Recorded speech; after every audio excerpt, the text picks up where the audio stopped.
ఏదో ఎంపీ గెలిచి మన వ్యాపారాలు తీసుకుంటా జనాన్ని కనిపించకుండా ఎక్కడో కాకుండా ప్రజల్లోనే ఉంటూ వారికి అన్ని విధాలుగా అందుబాటులో ఉండే పరిస్థితి ఈ రోజు జిల్లాలో తీసుకురావడం జరిగింది. దానికి అన్నిటికంటే ఈ అభివృద్ధి కార్యక్రమాలంటే మీకు అన్నిటికంటే దానికి I very happy for that.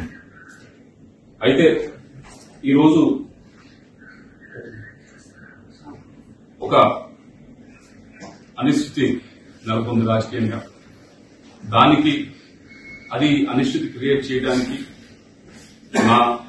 నేను చేసింది కాదు, లేకపోతే ఆ అనిశ్చితి కోరుకుంది నేను కాదు.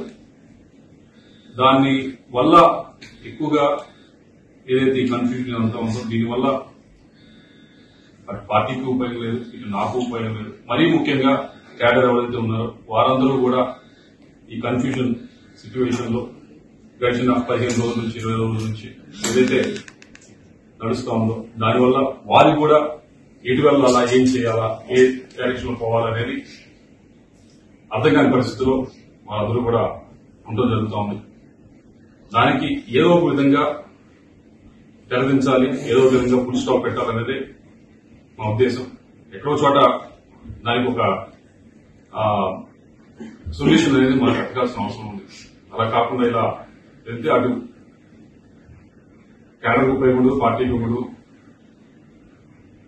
మీ అందరికీ తెలిసిందే 15 రోజుల నుంచి కూడా సరే కొత్త క్యాండిడేట్ తీసుకుందాం అనేది ఒక ప్రపోజల్ అంతా కూడా బయటకు రావడం జరిగింది. మాట్లాడిన తర్వాత ఇంకా బయటకు రావడం జరిగింది.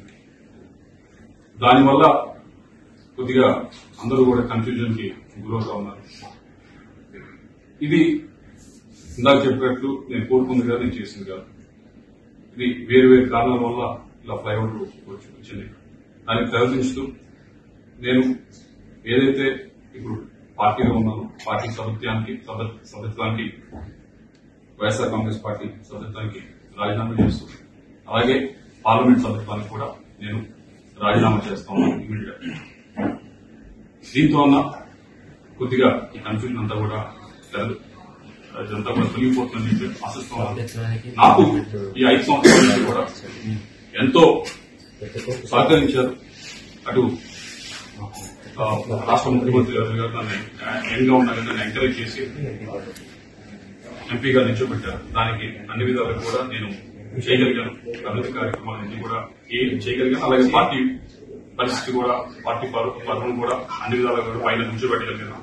అలాగే కేవలం అదే కాకుండా ఎమ్మెల్యేలు కూడా పూర్తి స్థాయిలో ఈ 15-20 రోజులు చూశారు. మీ అందరూ కూడా ఏ విధంగా అయితే వారు గట్టిగా కూడా ప్రయత్నించారు. వారందరికీ కూడా ధన్యవాదాలు తెలియజేసుకుంటూ మీ అందరికీ సెలవు తీసుకున్నాను. Thank you.